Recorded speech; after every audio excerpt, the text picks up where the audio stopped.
Bridget Terry Long is the 12th Dean of the Harvard Graduate School of Education, and we're delighted to have her with us today. She sees education as a transformative driver, not just of success, but of equity, of justice, of health and wellness. And she'll tell us why she feels that way and how she's pushing schools to turn their visions, her vision, into action. And yes, she'll talk just a bit about what this past year has been like for teachers and students from K through grad school. Please welcome Harvard Dean Bridget Terry Long.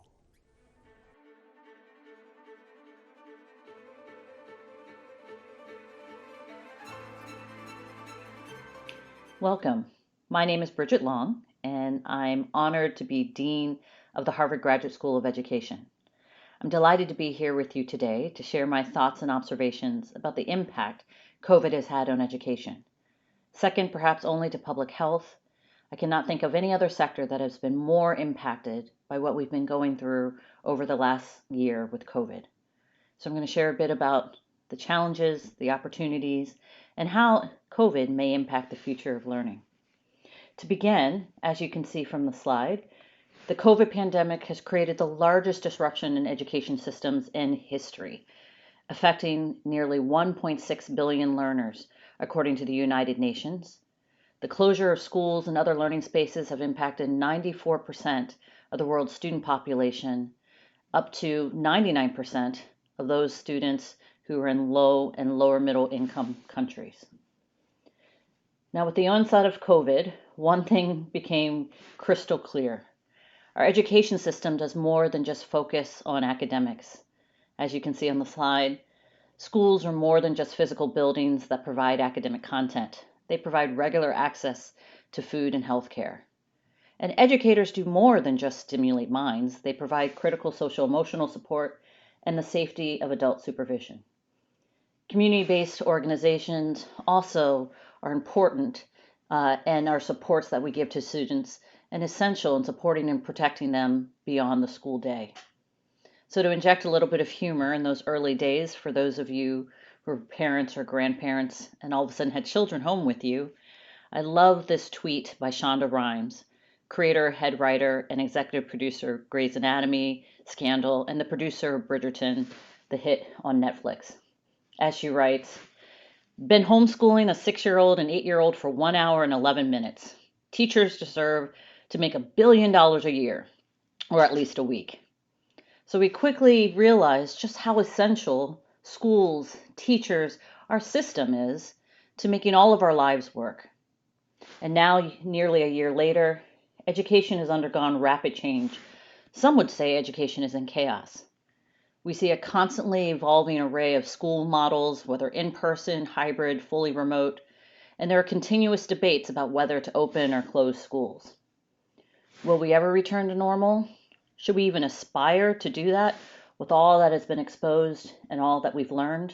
What does the future hold?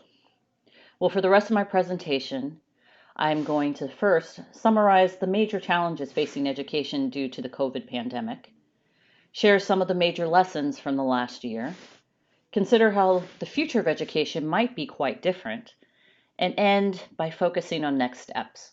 What can we do now to prevent this year from being a lost year? So let's begin with the challenges. I think at the foremost of everyone's mind is learning loss, and this has presented itself in many ways. Initially, we were worried about missing students. So last spring, when many schools had to very quickly pivot to remote education, data showed us that many students were not actually logging into their systems and they could not be located. In fact, in the Boston public schools, there were worries that 1 in 5 students were virtual dropouts. They did not register or log in to their systems last spring. And then as we started this school year last fall, estimates suggest that students lost roughly a third of a year in reading and half of a year in math, though this varied tremendously depending on individual school districts and what families were able to do. As we go forward with this school year, predictions suggest that by next fall, some students will have lost as much as 3 months to a year of learning, depending on the quality of the remote instruction. And it's not only happening in K through 12, in higher education, we see declining enrollment. At community colleges in particular, the access point for many first-generation low-income college students, freshman enrollment fell by 19%. So we're certainly seeing fewer students, missing students, and concerns about learning loss. But in addition to academic concerns, we are having growing concerns about mental health, trauma, and safety. Hearing increasing calls for the need of social-emotional supports for students of all ages, as well as for educators and staff, and I certainly know for our families at home as well. As noted by many colleagues of mine, certainly taking students out of school, they lost an important source of stability, of support, and of adult supervision to notice when things are going wrong. Now, if you look at the slide, I've summarized those two main points of learning loss and concerns about mental health, but I really want to emphasize a major implication of this. What many are concerned about is the widening of educational opportunity and support gaps between children of different backgrounds. This undoubtedly is one of the greatest risks of the pandemic. And it stems from the fact that some parents have more resources and have been better able to supplement or even replace what students have lost in their public schools, perhaps with the help of tutors, learning pods, online activities, being more highly educated themselves to be able to fill the gaps. So unfortunately, there is a lot of concern and early evidence to suggest that closing opportunity gaps, which so many have worked so hard for in decades, that we're now actually going backwards because of the pandemic.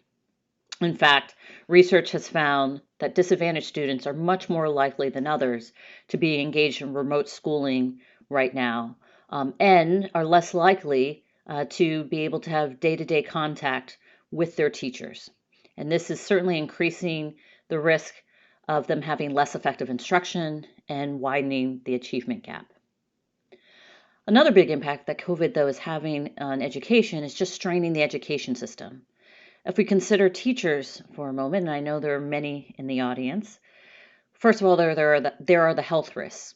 Analysis by the Kaiser Family Foundation estimates that 1.5 million teachers, nearly 1 in 4, have health conditions that increase their risk for COVID complications. We're seeing spikes in some areas of retirements and resignations, according to Education Week, and concerns about teacher strikes in various areas around the country. The implication of this is teacher shortages. Do we have enough teachers in the classroom? Do we have enough supports available for students, given the realities that teachers and communities are facing? And the same is true for early childhood care providers. Many had to close their centers as we shifted to quarantine, and given very small margins financially, real concerns about whether or not they can open. And this is going to have a tremendous impact on families. So those are certainly major challenges. But let's turn and realize that during the last year, there have been a number of new lessons learned. And this may actually be a turning point for education. One important lesson has been that one size fits all does not apply here. Now, many realize this, but when you think about so many of our investments in our policies, they really treat students and schools as if they're the same. But this pandemic has underscored what many educators already knew, and that is just how much student needs vary. When we bring students into schools, we're able to do so much to level the playing field, but it matters greatly about what's happening in their families and their neighborhoods and their full wraparound lives. And certainly, as now many students are working from home, those conditions matter even more. And so there has to be great emphasis on meeting children where they are. This is really the principle of equity. Not every student or family needs the same thing. And so we have to be nimble and flexible enough to be able to meet students and address their specific needs if we're going to make progress. Similarly, school context matters greatly. All schools are not the same, all districts are not the same. And this has been underscored as we look at different debates about whether or not to open or close schools due to COVID. What is right for one school may not be right for another due to local public health conditions, buildings and spaces, the ages and needs of the students they're trying to serve, as well as their local teacher force. It involves balancing trade-offs and risks, and situations are constantly evolving. As my colleague at Harvard, Daniel Allens, has written, we need to stop thinking about schools in a binary way, open or closed, and instead assess the risk for in-school transmission and the quality of infection control in each school, and even in each classroom and each hallway.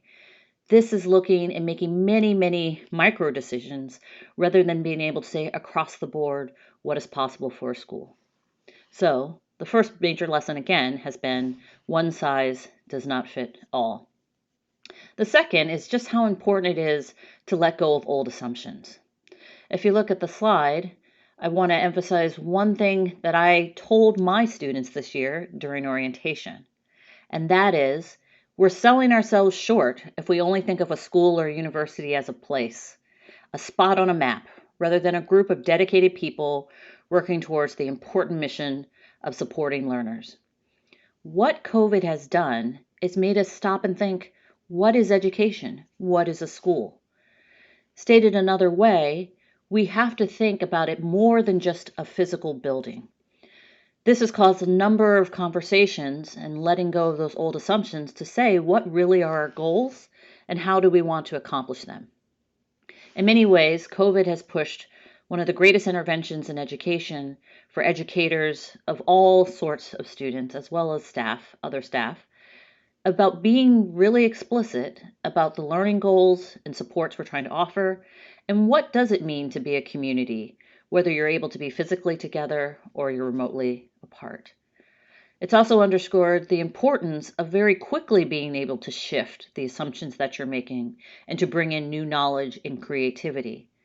What we have certainly seen during the experience of COVID is the schools, the principals, the education leaders who have been more proactive and moved more quickly in realizing the new reality that we were in have been the most successful in addressing students' needs. Waiting to pivot was a recipe for disaster, both in the K through 12 and higher education level. Leadership and flexibility matters. And then the third lesson is that we really do need to seize on this as an opportunity. We're able to expand the boundaries of those we can reach and also how we engage them. And this personally has been an important lesson for me as Dean of the Harvard Graduate School of Education. As we had to make so many changes due to COVID, shifting our mindset from looking at this as compromise and instead as opportunity has been a very, very important a realization for my community, for my faculty, staff, and also my students. Several things we've learned is that because we're remote, distance no longer has to matter in the same way. We did this when we opened up admissions because we realized we could reach educators around the world and give them access to our faculty. We thought about new ways of teaching. Now that physical space doesn't matter, you're hearing from many educators because of things like Zoom and other platforms, you can now easily create smaller discussion sections, and you don't have to worry about finding classroom space for that. As one of my faculty said too, with remote education, now every student is in the front row. He can see everyone's face clearly, and the kinds of interactions that they can have are different. Important with all of this, though, is that human connection. Connection still matters greatly. We just have to think about how we use technology to still do that, while again capitalizing on the opportunities of the fact that distance and physical space no longer have to constrain us. We've seen increases as well with guest lecturers, bringing them into the classroom, now that people don't have to get on airplanes. So in many respects, I think many districts and teachers and educators are learning, although we did not choose this and did not expect it, if you take this on with the mindset of it being an opportunity, you learn that there are different things you can do with your classroom, but again, still underscoring, education oftentimes is about people, and it is about those connections. We just have to change the way that we're doing them. So this has certainly been a time for learning. But what does the future hold? Are we going to go back to what we had in the past? Well, there are many who think that this time the impact of COVID, all that we've learned, actually gives us opportunity for a whole new reimagined future. As you can see from the slide, I have a quote from one of my colleagues, Paul Revel, who is also the former Secretary of Education in Massachusetts. He has written, "We are not returning to the status quo ante. The field will show permanent changes as a result of this crisis and our adaptations to it. Because of this experience, parents, students, and teachers will be seeking profound changes in the way education operates in the future." So I'd like to consider some of the ways that education could be very different. The longer that our schooling is interrupted, the more likely that these new experiments that families, teachers, schools are doing, the more likely that they're actually going to take root. One thing that has been happening, as I emphasized earlier with some of the lessons, is thinking clearly about learning goals or refocusing on the essentials. I'm drawing from something another of my colleagues, Joel Maida, who's professor of education at the Harvard Graduate School of Education. He's suggesting that Marie Kondo, for those of you who are familiar with the organizing expert, actually that philosophy has something to give to K through 12 educators. By focusing on the essentials, it allows opportunities for teachers to go deeper, create space to form relationships, build communities, just think very deliberately about how they are connecting with students and how they are engaging in deeper learning. It's also been an amazing time to learn from each other. Now, so often what you find is in schools and researchers, we spend a lot of time focused within the US. But this has been an unusual time where we've looked across borders and around the world, as we've seen educators, districts, school systems, all across the globe having to contend with how to manage through COVID. And so, unlike any other time, I've seen just increased listening, learning, and discussion across these borders. What if we could actually capitalize on those lessons across our schools, across boundaries, so that we can actually learn how to do a better job of personalizing education to the needs of students and families, and how we can use technology in combination with an important emphasis on human connection to support learners moving forward. So we need to adapt our systems to match the learning and support needs of our students. But I'll underscore again, as shown on the slide, a key question is going to be whether or not these changes that we see, these new uses of technology, of learning pods, of teaching, of emphasizing new skills, whether these changes are going to exacerbate gaps between students with different backgrounds.